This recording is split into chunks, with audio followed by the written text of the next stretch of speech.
Good morning everyone. बच्चों, हम नमक पाठ के 5 क्वेश्चन आंसर डिस्कस कर चुके हैं। तो आज डिस्कस करते हैं आगे के क्वेश्चन आंसर। क्वेश्चन नंबर 6, मानचित्र पर एक लकीर खींच देने भर से जमीन और जनता बट नहीं जाती है। उचित तर्कों व उदाहरणों के जरिए इसकी पुष्टि करें। आंसर है, यह कटु सत्य है कि मानचित्र पर एक लकीर खींच देने भर से जनता नहीं बटती। जमीन तो बट जाती है, लेकिन जनता का लगाव मूल स्थान से बना रहता है। इस कहानी का संदेश भी यही है। पाकिस्तानी कस्टम अधिकारी तथा भारतीय कस्टम अधिकारी क्रमशः दिल्ली व ढाका को आज भी अपना वतन मानते हैं। भारतीय सिख बीबी लाहौर को अपना वतन बताती है। तीनों को अपने अपने वतन से लगाव है। सिख बीबी लाहौर का नमक चाहती है। भारतीय कस्टम अधिकारी ढाका के नारियल पानी को लाजवाब मानते हैं। पाकिस्तानी कस्टम अधिकारी दिल्ली की जामा मस्जिद की सीढ़ियों को सलाम करते हैं। उन्हें विश्वास है कि एक दिन हम फिर पहले जैसे ही एक हो जाएंगे। बच्चों, यह सच है कि इतने वर्षों से खींची गई यह लकीर आज भी लोगों को बांटने में सफल नहीं हो सकी। आज भी भारत के लोग अपने रिश्तेदारों से मिलने के लिए पाकिस्तान जाते हैं और पाकिस्तान के लोग भारत आते हैं। नेक्स्ट क्वेश्चन, नमक कहानी में भारत व पाक की जनता के आरोपित भेदभावों के बीच मोहब्बत का नमकीन स्वाद घुला हुआ है। कैसे? आंसर, आरोपित भेदभाव है कि भारत पाकिस्तान दो पृथक देश हैं, दो अलग अलग देश हैं। सफिया के भाई के व्यवहार में यह भेदभाव स्पष्ट दिखाई देता है। इस आरोपित भेदभाव के बाद भी सिख बीबी और सफिया और पाकिस्तानी कस्टम अधिकारी सुनील दास गुप्त व सफिया के व्यवहार में जो स्नेह सम्मान है, उससे प्रकट होता है कि दोनों देशों की जनता के बीच मोहब्बत का नमकीन स्वाद आज भी है।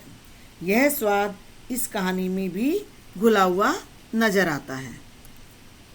आज भी लोगों को जन्मभूमि की यादें व्याकुल बना देती हैं। जब सफिया गैर कानूनी नमक ले जाने लगती है तो कस्टम अधिकारी उसे रोकते भी हैं और नमक को पकड़ भी लेते हैं और उसे फिर नमक ले जाने देते हैं। बच्चों, इस कहानी का संदेश भी यही है कि भले ही सत्ता के भूखे कुछ लोगों ने धर्म के नाम पर भारत पाक विभाजन करा दिया, लेकिन वे लोगों के पारस्परिक स्नेह और प्रेम का विभाजन करने में असफल ही रहे। नेक्स्ट क्वेश्चन, क्यों कहा गया? हमारे सामने जो क्वेश्चन है आप ध्यान से सुनेंगे। क्या सब कानून हुकूमत के ही होते हैं? कुछ मोहब्बत, मुरवत, आदमियत, इंसानियत के नहीं? अब यह कथन किसने कहा था? सफिया ने अपने भाई से। आंसर देखिए, सफिया अपने भाई पुलिस अफसर से कहती है कि प्रेम, संकोच, आदमियत, शालीनता आदि ऐसे भाव हैं कि इनके सम्मुख हुकूमत के कानूनों में ढील दे देनी चाहिए। वह कहती है कि मैं थोड़ा सा नमक ले जाना जो चाहती हूँ, तो यह एक ऐसी सौगात है जो मन के लगाव को व्यक्त करती है। तो सफिया का कहना यही था कि थोड़े से नमक के लिए क्या हुकूमत जो है कानून में ढील नहीं करेगी? जरूर करेगी, उसका ये विश्वास है। नेक्स्ट क्वेश्चन, भावना के स्थान पर बुद्धि धीरे धीरे उस पर हावी हो रही थी। सफिया अपने पुलिस अफसर भाई से बात करते समय भावुक थी, लेकिन उसके द्वारा नमक ले जाना गैर कानूनी बताने के बाद उसने बुद्धि से काम करने का फैसला लिया। भावना को दबाकर बुद्धि से रास्ता खोजने का निर्णय लिया। भावना से जब काम न चले तो उसका मानना है बुद्धि से काम ले लेना चाहिए। नेक्स्ट क्वेश्चन, मोहब्बत तो कस्टम से इस तरह गुजर जाती है कि कानून हैरान रह जाता है। पाकिस्तानी कस्टम अधिकारी सफिया से कहते हैं कि मोहब्बत के सामने कस्टम वाले भी लाचार हैं। प्रेम या लगाव के सम्मुख कस्टम के कानून निष्प्रभावी हो जाते हैं।